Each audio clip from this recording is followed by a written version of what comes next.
I am the Tofu Golem. Please enjoy the video. In this video, I will show how to make quick pickles with cucumbers, full guide.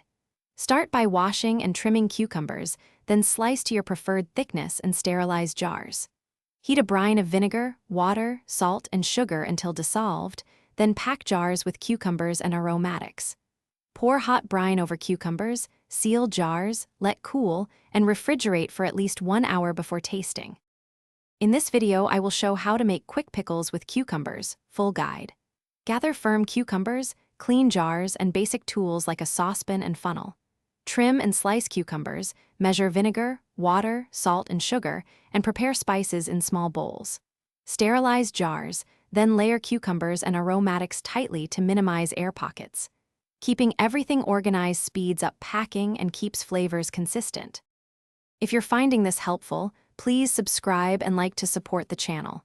Quick recommendation: The Simple Path to Wealth is a clear, practical book that can change how you think about money, and it pairs well with simple cooking habits and budgeting for ingredients.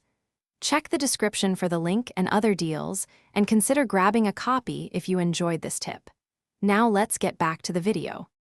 In this video, I will show how to make quick pickles with cucumbers, full guide. Mix equal parts vinegar and water, add salt and sugar until balanced, and warm until dissolved. Taste the cooled brine before pouring to adjust seasoning and acidity. Consider adding sliced onions or red pepper flakes for contrast, and remember that refrigeration pickles develop flavor over hours, so plan to wait at least 1 hour before sampling. Thanks for watching. Consider subscribing if we helped you today.